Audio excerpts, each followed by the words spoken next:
the middle camera, beginning. Shalom, welcome to the Jewish View. My name is Rabbi Nachman Simon with the Chabados of Delmar, and together with my co-host Mark Ronich of Statewide News Service and jbiztechvalley.com, we have a very, very special guest with us, Assemblyman Dov Hikind. Can I call you Dov? The first for name sure. Dov, welcome to the Jewish View. You know, My really, pleasure. I've been here for a number of years in Albany, and really, if I can say that underlying statement, you are the conscience of the Orthodox Jewish community, which is a sizable community, maybe not in Albany, but at least in New York City and the metro New York and the suburbs. And really, you're the voice of the Jewish community for the state. And I would agree Whoa, with that. boy.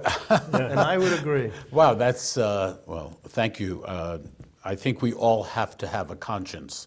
I'm not the conscience. Everybody needs to have a conscience and do the right thing and understand what life is all about and what our purpose is every single day.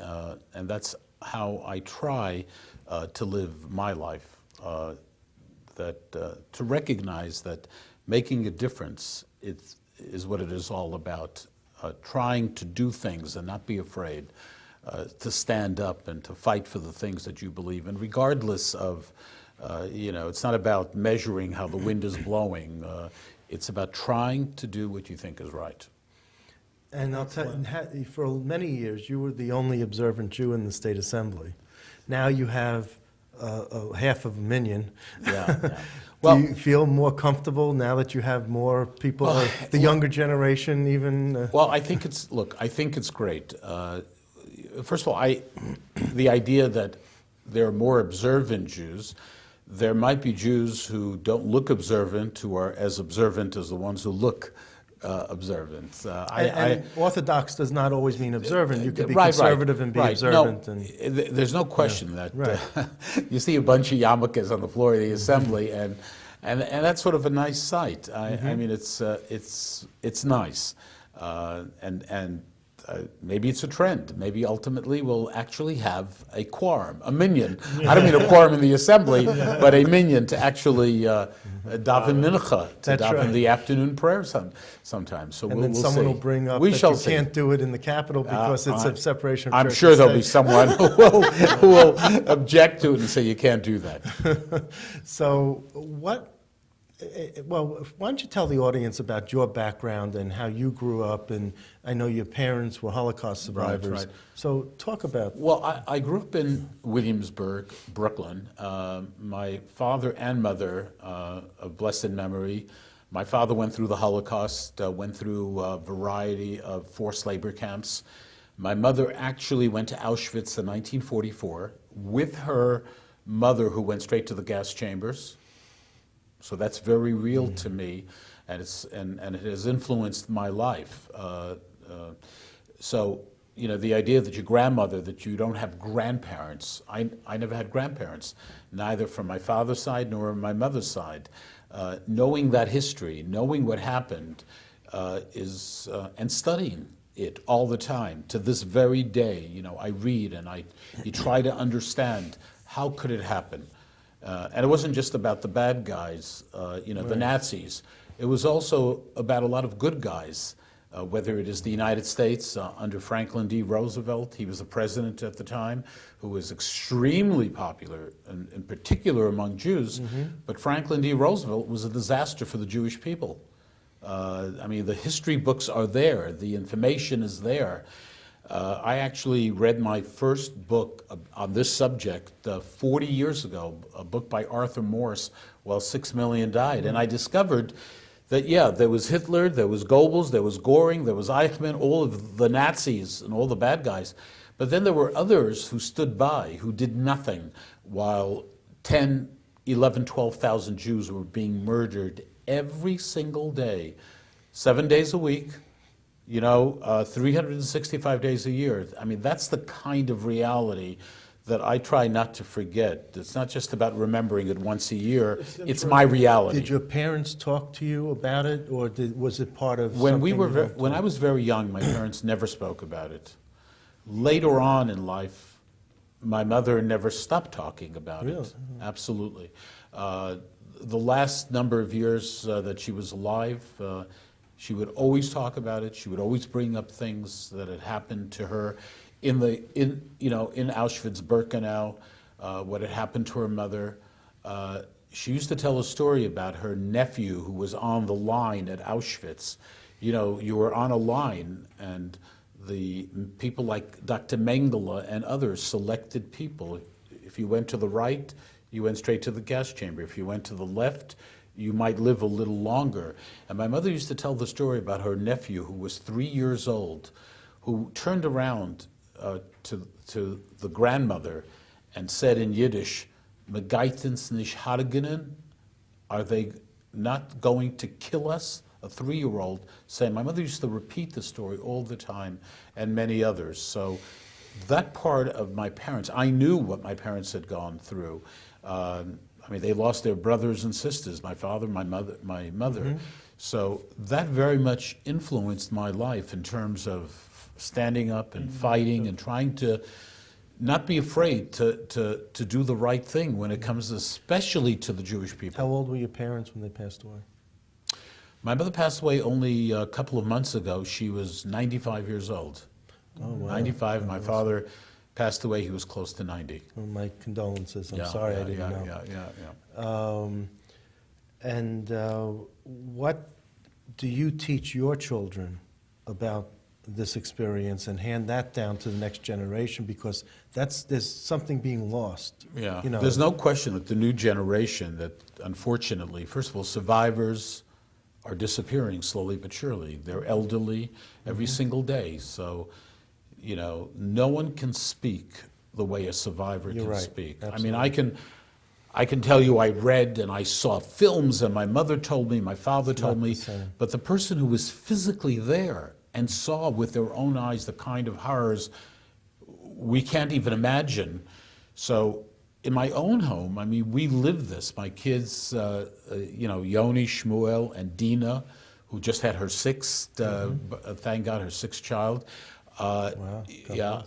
You know, we always would talk about it, and they would watch the things that I was doing. I mean, being in elective office my 32nd year, but before I was in elective office, I was very active in Jewish, I was a Jewish activist. Some called it a Jewish militant. I was active in JDL, the Jewish Defense League, as an 18, 19, 20-year-old, learning about Soviet Jewry in those days, learning about, you know, standing up to anti-Semitism, and so many other issues. And so the that's where I Holocaust- got my training. The Holocaust is boiled down to a few pages in a history book, which That's- is shocking. Yeah, well, listen, you're absolutely correct, and that's why it's incumbent upon us. You know, some people, different parts of the world, they're tired. They don't want to hear about the Holocaust anymore. Enough already. We don't want to hear about the Holocaust. You know, it's a sad reality. You know, has the world changed? I don't think so. No, In terms of the Jewish people. Anti-Semitism, there's a book by Robert Westrich, one of the most noted historians. In fact, it's 1,000 pages that I'm working my way through. And this book talks about anti-Semitism after the Holocaust, post-Holocaust. You name the country, whether it's France, whether it's England, whether it's Poland, Romania, and all the other countries. Unfortunately, hatred of Jews is something that's there. It's not explainable even. It isn't something you can say, well, it's because. I don't know. Jealousy, the obsession of so many people with Jews, with the Jewish people, is bizarre because we are such a small group in terms of the population of the world. I mean, You're right. it's Less than crazy. 1%. Yeah. Oh, much Yeah, less it's than 1%, much less. yeah. But the world is so occupied with Jews and Jewish control and Jewish power and Israel and this. I mean, look at Israel, this little place that is surrounded by enemies, right? You have the Syrians, you have everybody. I mean, Hezbollah, Hamas, the Iranians, and everybody's so occupied with Israel. Israel cannot do right. They're always the bad ones, regardless of anything. And It's just that reality. And we have to be strong, and we have to not be afraid to stand up and not be afraid, because it so happens justice is on our side with regard to Israel, with regard to the Jewish people. Well, I think that's a real major reason for assimilation, because, you know, you get punched 5 times, you just, okay, I give up. You know, no, really, that's a lot of people will, you know, not so Jewish, and they'll, you know, intermarry. But it doesn't work. Yeah, well, It doesn't work. If you look at, well, take the perfect example of during the period of Nazism and Hitler. Hitler went beyond anything in Jewish law to identify. If you had converted, if you were a Jew who converted to Catholicism, you were treated the same way as any Jew. So someone who became a non-Jew, if you had any Jewish blood, you know, in Judaism, in Orthodox Judaism, traditional Judaism, if your mother was Jewish, you're Jewish. Well, Hitler, can you imagine, took that so much further. I mean, he included many people who were in fact not Jews. Even if you had a drop of Jewish blood, you were on the list to be dealt with. So, you know, you can try to run away. It doesn't quite work. I just want to mention that there's a book by Richard Brightman, FDR and the Jews. Oh, yes. And I heard him speak about the book and give a synopsis.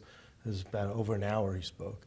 And he said that FDR it wasn't so much that FDR wasn't in favor of the Jews, it's just that he had so much to deal with in terms of the Japanese and in terms of that. I asked him about Voyage of the Damned, you know, and he says that ship didn't go right back to Europe. It went down the coast to Florida because they wanted to see how much Cuba, Batista regime was trying to be friendly, and they were trying to see how many they could take in Cuba, and then eventually went back. But half of that ship survived. Right.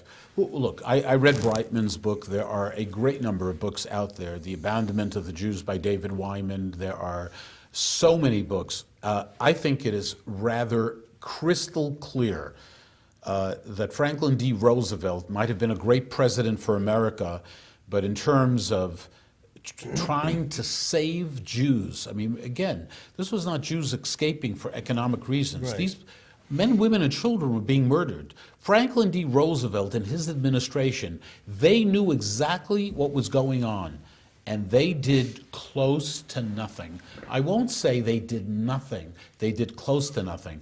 And I think today it is very much recognized. And, you know, there are so many books. Rafi Medov did a book just recently. He's the executive director of the Wyman Center. He did a book that just came out a couple of months ago. If you read the quotes from Franklin D. Roosevelt, you'd be shocked, because they border on anti-Semitism. It's shocking to a lot of people. I used to argue many years ago, when I was much younger, and I would talk about Franklin D. Roosevelt in a negative way, people would go crazy. People would almost have heart attacks, because how could I criticize FDR? But Franklin D. Roosevelt, I say again, was a disaster for the Jewish people. And many of the people in his administration, some of them Jews, did everything in their power. Samuel Roseman, who was a close advisor of Roosevelt, members of Congress who were Jewish. We were able to depend more on non-Jews during that period, and that's a lesson we need to learn. But there was a Treasury Secretary who was Jewish. Yeah, Morgenthau. Yeah. And he was the one who went to FDR and helped with that. He tried. Right. But we didn't have, forgive me for saying maybe a Dov Hikind or somebody to really, Jews should have been in the streets. Living in the streets. What do you do when men, women, or children are being murdered by the tens of thousands? What do you do? How far do you go? We know the excuse of American Jews. There were 5 million American Jews during the Holocaust in this country, in this great country. Right. They did very little. Some of their leaders, their number one excuse, which is pathetic, they were afraid of causing additional anti-Semitism. Right. Now, on one hand, Jews are being murdered in gas chambers. Thousands are being pushed into rivers, being the most horrific things happening to men, women, and children. And they're letting And it Jews in America were concerned about anti-Semitism. I mean, what were Americans going to do to Jews? Put them to gas chambers? I mean, but that is the number one excuse. That is the excuse, by the way. I mean, really, the excuse, well, Roosevelt couldn't do more because, look, there were a lot of groups, and they were very anti-immigration, they were very anti-this, that. But you know what? Sometimes you have a test. That's right. And the test is how you're going to, it's not easy. When it's easy, it's not a big test to do the right thing. But when it's difficult, will you do the right thing? And we didn't learn from this because in Sudan, millions were being In Darfur. killed. Yeah. Absolutely. And no one, so the United States as a government didn't learn from the history. Look at Syria. Up until now, approximately 130,000 Syrian civilians have been murdered. Does anybody care? Is anybody interested? Yeah, it's complicated. Their people were gassed. We remember the pictures. Yeah. Did anybody react? Did anything happen as a result? Unfortunately, a lot of terrible things happen in the world, and it's a real test about doing the right thing. We don't want to get involved. But the period of the Holocaust is unprecedented, what happened. The systematic attempt to annihilate every single Jew. And there were 10 million non-Jews that were killed Absolutely.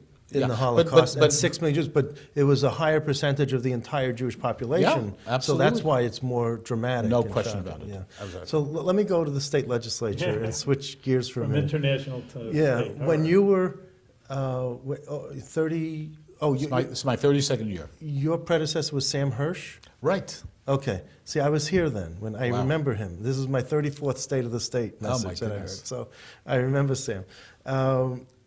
What was your most poignant speech that when you got up on the floor that you can relate and recall the passion that you give when you do get up and speak? I think that the one that got a lot of recognition for those who agree with me. It's always about if you agree with the person who's making the passionate speech, but the issue of gay marriage. Okay. Speaking about that, and especially the last time we spoke on it publicly, and I was one of the main speakers, and tried to present that in a very dramatic way and in a very passionate way and from my heart. I remember one of the things I said to the assembly. I picked up a part of the Torah. Right, I picked up a chumash. And I said to everyone there, without any anger, without any malice, God forbid, that is not what this is all about. And I said, listen, my problem is what it says in this book. It's what God said. Take it up with God, not with me. But that was my position. That is my position. And it will never change because it's based on that. And that is fundamental to me.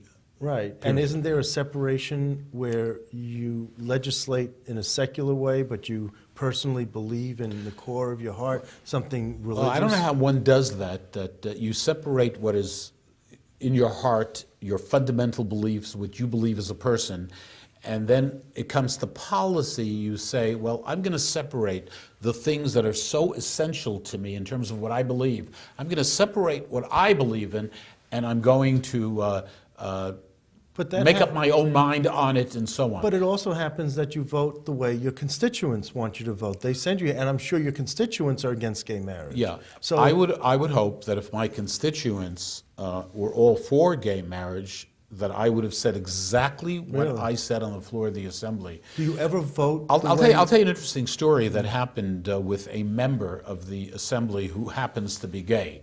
So there's more than one, I won't tell you who the day after that speech met me in the hallway outside the chamber and came over to me, and I wasn't sure why that person was coming over, and came over and gave me a hug. Yeah. And said to me, he said, look, I obviously disagree with the position you've taken, but the way you said it and your integrity, and I know that it's from the heart, I really respect that. It was an incredible moment. I've told that story many times. And this person's openly gay.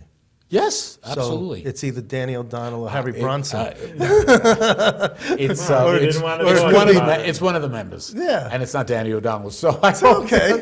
But that happened, and it was a very moving, beautiful Right. moment for someone to take that position. Yes. Because, one of the things we all talk about is respecting each other.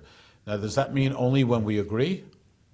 Or Right. does that mean even when we disagree, you disagree, on very yeah. fundamental issues? Right. So it's Well, not... well, I remember when Saul Weprin was speaker, he would have poker games with the opposition, so to speak. Right. I mean, you left the chamber, you were still friends. When you got in the chamber, you could disagree. Look, gay marriage is know. a very, very emotional, personal issue Yes. to people on the other side. And some of them take it to heart in the sense that they resent people who have a different position or present why they feel the way they do. And by the way, that's fine with me. Did you ever talk to David Weprin about why he voted in favor of it and have a discussion of two Orthodox Jews for two different ways? Look, that sort of became an issue when he ran for the Congress, as I- you know. yeah. I was pretty shocked when he got up and spoke, and I didn't really understand exactly what, look, David and I are friends, Yeah, good friends. yeah. But it was it was surprising, and it was to a lot of people. Yeah, well. And it clearly hurt him tremendously in that race. Not in my community, because my community was only a little piece of the congressional district, but in other areas, in Midwood, Flatbush, and so on, it hurt him a lot. And again, it's I never really had politically a real detailed discussion. Or put it this way, we had a discussion, but I still don't quite understand. Okay. Well, maybe it's political expediency, but he thought it the wrong way. If I think you're popular, just like you were saying with that gay assemblyman, because you hold on if you hold by your principles, then people respect you. They're not going to agree with you all the time, but bottom line. And I think that's even New York State. The man in the street is like that also. I've seen that with politicians. They think they're going to sneak around and they're not popular. They think Right. they're going to Well, lick everybody, right. and they're not popular. And the people who are popular, we know who you are, we know what you stand for, and those are the more popular people. Everybody respects them. I assume everybody tries to do the right thing, but as you know, my career, even from a political standpoint, while I'm a Democrat, and it's a real sin for Democrats to support Republicans, I've done it all of my life, and I'm proud of it. It's hard for me, with the history that I'm familiar with my parents, and everything that happened to the Jewish people, to say, I'm a Democrat and I'm going to support a Democrat regardless. How can People you do take that that. position? There are people in the Assembly and the Senate who are on both sides, but Democrats who feel the only good Republican is a dead Republican, and Republicans who feel that the only a good Democrat is a dead Democrat. And I've experienced these conversations. Right. And how do you get along? I always used to say that the worst sin that you can commit is crossing party lines. Even though that has changed to a great extent. I mean, Not really, because I By the worked. Senate, there's I worked for the Democrats with the Assembly Senate. Republicans. I worked for the Senate Democrats. I worked for other political organizations on both Republican and Democrat right. side.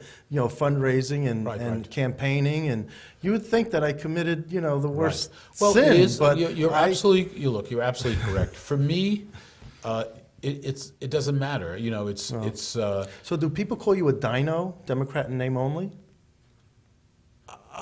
Not to me, Not to to my you- face. not to your face? Behind my back, I'm sure they say a lot of things. Okay, Which is fine. So let me ask you, how do you get along with Simcha Felder? Because you're Great, in the state great senate. guy. Because your districts overlap. Not right? only overlap, Simcha was my chief of staff for over 10 years. Okay. So when he ran for the city council, of course, I was there 100% supporting him, and he's a good guy and straight guy and Yeah. does a lot of good stuff. He's Very a real, he's a mensch. Urge him to come on the show. We'd love to have him here. Sure, I'll tell him. Have you asked him? We've had discussions, Okay, yes, as you okay. said. So let me ask you, what are the issues right now? So we're running out of time, We and are. probably we'd love to talk to you for hours over here, but it just, I mean, you've done a lot of big issues. That's why I started off saying for the Jewish community, Orthodox Jewish community. What are issues now that are on the table?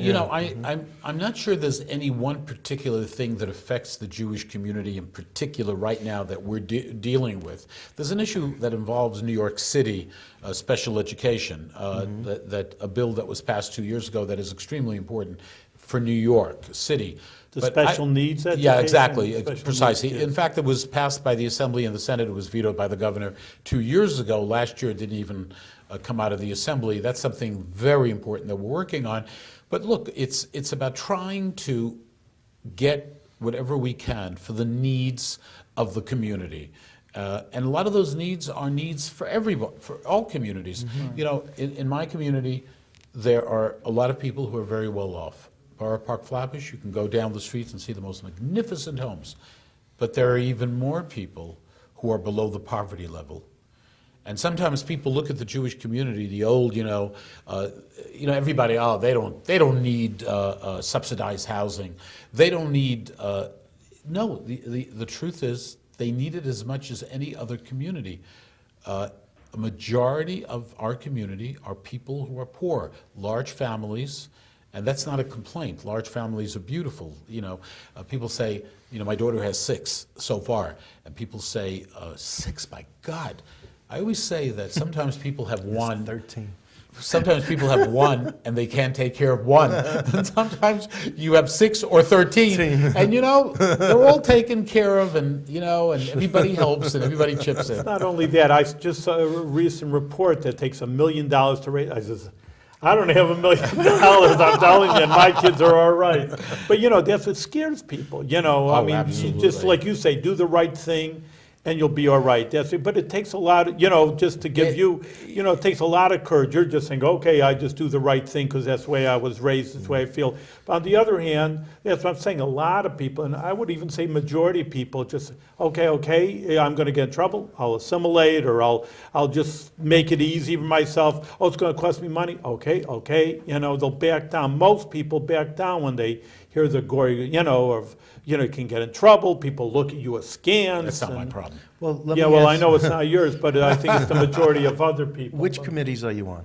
I'm not in any committees for the past. Yeah, I mean, Why? I used to be on 6 major committees. Why have you? It was my own decision so that I could devote my time.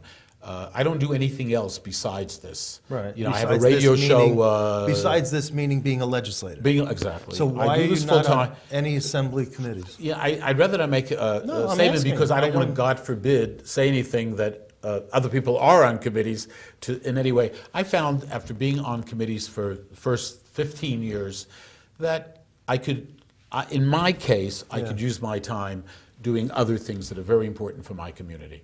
Okay. Because, again, being on that committee doesn't really influence one way or the other what's going to happen. Well, your seniority, you're probably one of the more senior if you want, assemblymen. it doesn't really matter, to me. I never and knew. God I forbid, never knew. do I want to, in any way say anything No, that... I understand. You don't want to be negative to someone, but That's you're talking on the positive side of why you didn't want to affirm yourself. Precisely. But so, okay, so when you what's your top bill that you have in? Well, right now I have a bill that is really important. We do a lot of bills in Albany, thousands and thousands, and sometimes at the end of the session you say, "What did we do in Albany?" And you find it hard to find. So what's yours? So there's a bill that I actually passed 2 years ago that we're working very hard to get the Senate to pass it. It's a great bill for New York. It could be for other communities. But what is it? Let me tell you what it is. It basically involves when a big problem is sanitation tickets that people get. Your sidewalk is dirty. Yes. You get a sanitation ticket. People argue,